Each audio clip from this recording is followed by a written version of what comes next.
안녕하세요. 스포츠24의 조윤경입니다. K리그 수원 삼성의 염기훈 선수가 드디어 60골 60도움을 달성했습니다. 인천과의 경기에서 골을 기록하며 대기록을 완성했는데요. 반면 전북 최강희 감독의 200승은 또다시 미뤄졌습니다. K리그 지난 경기의 주요 장면을 빅매치 하이라이트로 만나보시죠. 강등권 탈출이 급한 인천과 제주전 패배를 잇고 싶은 수원의 경기입니다. 승기를 잡은 건 수원. 염기훈이 왼발로 가볍게 페널티킥을 성공합니다. K리그 역대 5번째로 60골 60도움을 달성하는 염기훈입니다. 그러나 기쁨은 끝까지 가지 못했습니다. 경기 막판 한창의 득점으로 승부를 먼저 올린 인천. 골에 대한 집중력으로 극적인 무승부를 연출했습니다. 아슬아슬하게 선두자리를 지키고 있는 전북은 대구를 홈으로 불러들였습니다. 전반 10분 대구 중리우가 선취골을 뽑아냅니다. 그러나 전북도 36분 이승기가 골망 흔들며 동점을 만들었습니다. 수비에 맞고 방향이 바뀌었습니다. 결국 1대1 무승부. 하지만 대구는 중리우의 이 골도 에반드로의 이 골도 비디오 판정 결과 무효로 처리되면서 땅을 쳤습니다. 특히 골키퍼의 골킥을 문제 삼은 에반드로의 골 장면은 더 큰 논란을 낳고 있습니다.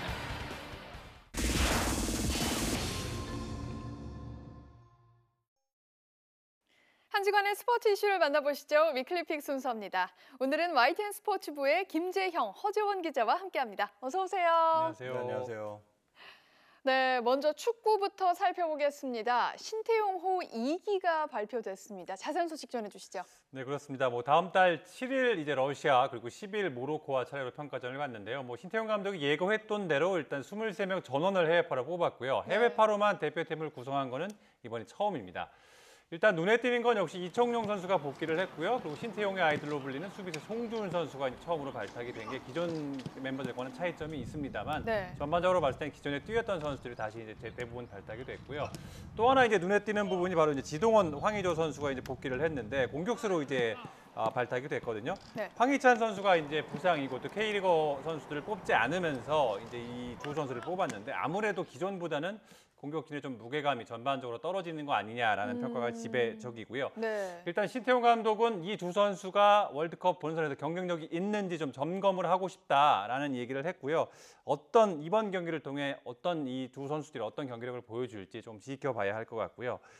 일단 지금 이번 사실 평가전은 말 그대로 평가전이기 때문에 테스트가 목적이지 않습니까? 그렇죠. 그런데 일종의 단두대 매치가 돼버렸어요. 지금 안팎으로 좀 어수선한 상황 때문에 경기력 논란에 히딩크 논란까지 지금 겹쳐지면서 이렇게 됐는데요. 결과도 내고 또 경기력도 지금 내야 하는 상황이기 때문에 굉장히 절박한 상황인데요. 결과가 만약에 좋지 않다면, 결과나 내용이 좋지 않다면 굉장히 조금 비난 여론이 거세질 수도 있는 그런 지금 가능성이 있기 때문에 신태용 감독이 지금의 상황을 사면 초과의 상황이다 이렇게 지금 표현을 했는데요. 일단은 흔들리지 않고 여론에 휩쓸리지 않고 자기 소신대로 마이웨이를 외쳤습니다. 월드컵 본선 대비해서 첫 단추이기 때문에 잘 꿰어졌으면 하는 바람입니다. 자, 그리고 지난 26일이었죠. 기술위원회를 열었던 축구협회가 결국 히딩크 감독의 도움을 받겠다. 이렇게 입장을 내놨습니다. 어떻게 보십니까? 도움을 받겠다라고는 했습니다만 전망은 굉장히 지금 회의적인데요. 일단 러시아 평가전, 다음 달 러시아 7일이죠. 평가전 때 김호곤 기술위원장과 히딩크 감독이 만나서 히딩크 감독에게 구체적인 역할을 맡기는 걸 협의하겠다라고 이제 발표는 했습니다만 아무래도 지금 감독은 불가능하고요. 기술 고문 정도가 아닐까 그렇게 예상이 되는데 만남 자체가 일단 성사될 가능성이 거의 없다고 봐야 하고요.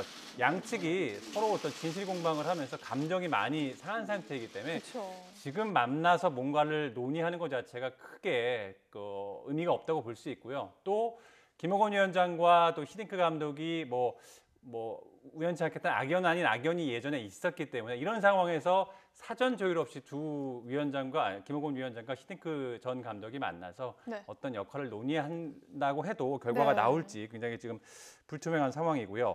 어쨌든 이번 사태 빨리 해결을 해야 지금 되는 그런 상황이거든요. 근데 이런 상황에 지금 이 논란이 정치권으로 지금 번질 전망입니다. 다음 달 이제 국정감사가 열리는데 교문위에 김호곤 기술위원장과 또 히딩크 측 대리인인 노재호 히딩크 재단 사무총장이 국감의 증인으로 이제 채택이 됐어요. 이제 네. 진실 공방을 어떤 게 진실인지 밝혀보자라는 그런 지금 취지인데요. 아무래도 지금 상황에서는 정몽규 회장을 비롯해 이 협회 수뇌부가 조금 더 적극적인 어떤 움직임을 좀 보여야 하지 않을까 네. 그런 생각이 들고요. 그렇지 않다면 결국 가장 큰 피해를 보는 건 신태용 감독하고 우리 국가대표 선수들이겠죠. 빠른 그렇죠. 대책과 행동이 좀 필요해 보입니다. 네. 빠른 해결 바라겠습니다. 자, 이번에는 야구를 살펴보겠습니다. 류현진 선수의 포스트 시즌 선발 가능성이 점점 커지고 있다고 하는데요. 자세한 소식 전해주시죠.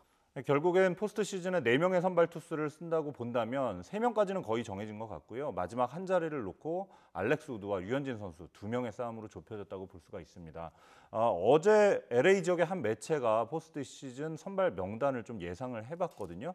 투수 12명이 포함이 됐는데 그중에 선발 투수 4명 중에 마지막 4번째 선발로 류현진 선수를 점찍었습니다. 네. 1선발은 클레이튼 커쇼가 뭐 확실하죠. 그리고 로버츠 감독이 2선발 이후 로테이션은 아직 언급은 안 하고 있는데 아마도 다르비쉬와 리치 힐이 일단 포함이 될 것 같습니다. 네.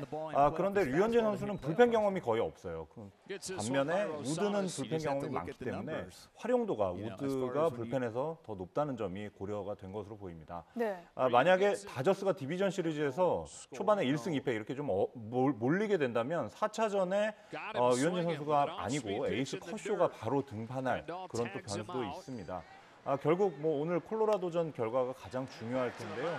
24일 경기에서 타구에 포도가 맞아서 정말 많이들 놀랐죠. 네. 하지만 다행히 단순 타박상으로 한 명이 났고 이 콜로라도가 워낙 고지대에 있어서 타구가 좀 더 멀리 날아갑니다. 그래서 투수들의 무덤이라고 불리죠. 굉장히 네. 투수들로서는 어려운 구장인데다가 지난 5월에는 4이닝 동안 안타 8개 맞고 10점 내준 적이 있거든요. 그렇죠. 좀 아픈 기억이 있는 팀이기 때문에 이번에 서력전을 펼쳐야겠고 뭐 한 가지 희망적이라고 본다면 후반기에는 2승 2패 평균 자책점이 2.42로 굉장히 좋은 내용을 보이고 있거든요.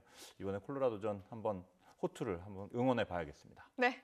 마지막으로 평창 동계올림픽 관련 소식 살펴보겠습니다. 동계올림픽 효자 종목이죠. 쇼트트랙 월드컵이 시작됐습니다. 미리 보는 평창 동계올림픽이라고 할 수 있을 텐데요. 자세한 소식 전해주시죠. 네, 보통은 한 시즌에 월드컵 대회가 쇼트트랙이 6번 열리는데 이번에는 올림픽이 있기 때문에 4번까지만 열립니다. 그래서 이번에 이제 1회 월드컵이 시작이 됐는데요. 어제부터 예선 경기가 시작이 됐고 우리 선수들 모두 예선을 무난하게 통과했습니다. 오늘 밤부터 시작되는 결선에서 본격적으로 메달에 도전합니다.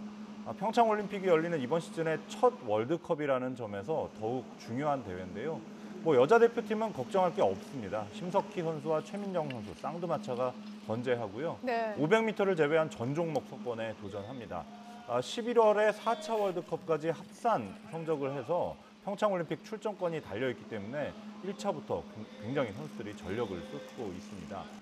반면에 남자 대표팀은 좀 이름만 들어도 좀 생소한 선수들이 많아요. 신예 선수들 위주로 구성이 됐는데 국제대회 경험이 거의 없이 국가대표 선발전에서 깜짝 1위를 차지한 임효준 선수의 성적이 아주 끝까지 기대가 됩니다. 네, 우리 선수들의 활약 응원하겠습니다. 지금까지 YTN 스포츠부의 김재형, 허지원 기자였습니다.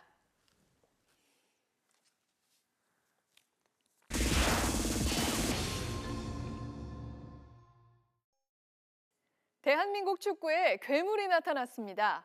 신인다운 패기와 열정으로 똘똘 뭉친 국가대표 수비수 전북현대의 김민재 선수인데요. 현장 인터뷰에서 김민재 선수를 만나봤습니다.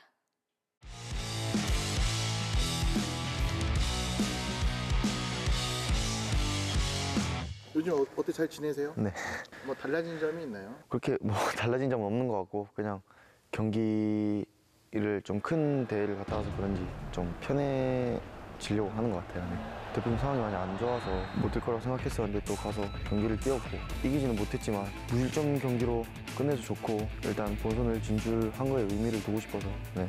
일할 때 얼굴 부상 괜찮으세요? 네네. 그냥 머리 밟혔을 때 뭐 일단 아프다기보다는 그냥 일단 기분이 좋았고 왜냐면 이제 퇴장 나갈 것 같았으니까 네, 그래서 그냥 기분이 좋았어요. 네. 머리 밟히고 기분 좋은 적은 또 처음이라서 네, 그래서 좀 서운한 것도 있지만 본선 진출했으니까 네, 다행으로 생각하고 또 좋게 생각하고 있어요. 그것도 다 관심이기 때문에 네.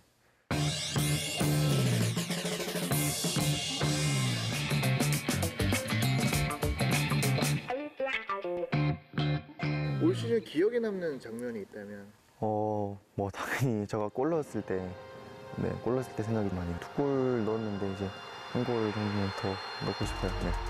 이제 볼 들어오기 전에 인터셉트 할 때 그냥 공격수가 공도 못 건드리고 그냥 맥없이 뺏기는 거, 잘라먹는 게 제일 짜릿한 것 같아요. 그 재미로 축구를 하고 있는 것 같고, 되게 막막했어요 사실.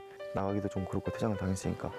저 나가고 동점골 먹고 이제 역전골을 먹었을 때 되게 미안한 마음이 많이 들었고 죄송스러운 마음도 많이 들었고 그냥 저 장점을 보여주려고 하다 보니까 좀 터프하게 되는 것 같아요. 축구 선수가 되지 않았다면은 뭘 하고 있어요? 아마 건달색으로 많이 하시는데 주먹 좀 쓰고 이랬던. 네? 그건 아닐까요? 알아주는. 아니 그런 건 아니고 그냥 어릴 때 그냥 좀 사고뭉치여가지고 축구하기를 정말 잘했다고 생각하고. 그 약간 최용수 감독님 닮았는데. 네? 최용수. 처음 들어보는데요. 좀 닮지 않아요? 최영수 감독님이라는 말은 처음 들어본 것 같아요. 걸그룹은 블랙핑크. 네. 좋아하세요? 네. 조금만 보여주세요. 네? 아니요 그거는 음만 조금만. 아니야. 우리 사랑은 불장난. 뭐 이상형은 착하고 예쁘고 저 키도 좀 컸으면 좋겠어요. 연예인으로 좀 비유하자면 아이유? 아이유? 네. 보실지 모르겠지만 저란 사람이 알고 있고 많이 응원한다는 걸 알려주시면 감사하겠습니다. 화이팅. 아이유 노래 멜로디 한 소절 하시죠. 네 아니요 그건 아까 했잖아요. 13년 만에 수비수가 네. 맞는. 어떻게 보면 영플레이어 상보다도 조금 더 의미 있는 개인적인 목표인 것 같고 잘 하고 있으면 또 좋은 결과가 있지 않을까. 저희 스포츠24 팬들에게 혹시 뭐 공약. 제가 만약에 영플레이어상을 받게 되면 스포츠24 YTN 스포츠24 팬분들에게 사인볼 24개를 쏘도록 하겠습니다. 전북이라는 팀은 일단 제가 처음 왔지만 우승에 대한 자신은 저도 있고요. 우승을 꼭 할 거예요. 10년 뒤에 김민재 선수 뭘 하고 있을까요? 이제 지금보다는 좀 더 노련해지지 않아 있을까요? 10년 뒤에는 조금 더 노련한 선수가 되고 싶고 꼭 필요한 선수가 되고 싶습니다. 민재야 10년 뒤에도 축구를 하고 있었으면 좋겠고 팬들에게나 선수들에게나 인정받는 선수가 되어 있으면 좋겠어.